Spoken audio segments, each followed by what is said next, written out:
my intellectual and academic interests over the past, well, 20 years have been, well, multiple, but one of the things I've become very interested in is how people go about the process of thinking about the future and bringing the future into the present and in relationship to the past as well. So, of course, studying the future is famously difficult, and people, when they try and predict the future, certainly tend to fail horribly. But my interest as an anthropologist was how the future becomes socially meaningful for people.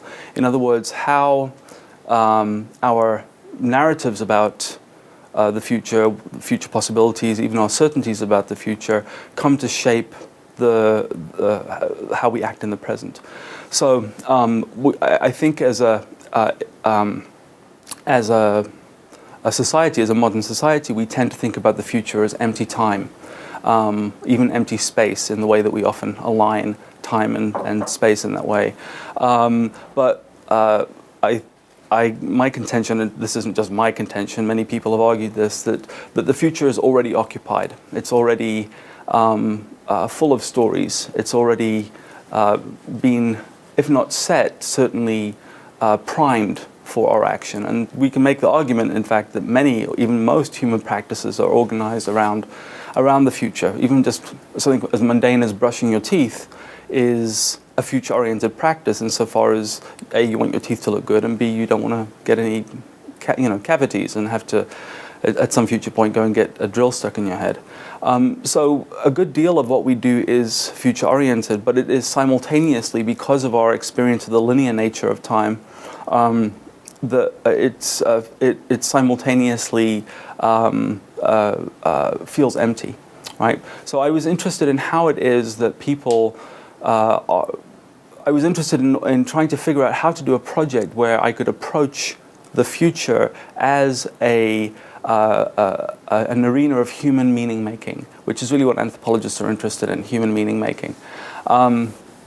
So as I was finishing my first major research project for my dissertation, I started thinking about this process and wondering how I might operationalize put into practice a project like this. And as I was at that stage, a lot of the early successes, the early decade of the 2000s, the successes of people like of companies like NewSpace, or certainly their early efforts. They're not really successes, but their early efforts to launch the Falcon 1, of course the Ansari X Prize and so on, were in the news, and this became an arena that I became intrigued to investigate. And also, like many people who you interview, I have a lifelong interest in space and a lifelong interest in science fiction. And in fact, I'm very interested in the way in which science fiction itself comes to be one of those ways of occupying the future.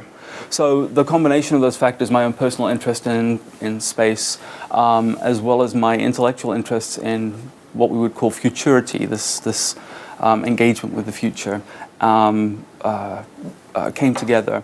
The third reason for getting into the project is that I'm a linguistic anthropologist, and linguistic anthropologists are interested in how, through language, through narratives, people come to concretize, to materialize social relations, senses of self, and so on.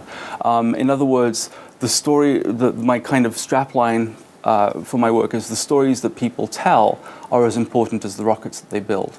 And one of the things that I didn't expect to find is that most people in this community actually believe that. I thought that this was an analytic insight. It is not. It's actually ethnographic data for me. By which I mean that people in this community are very good analysts, very good narrative analysts. So those are the three things that kind of brought me to this project.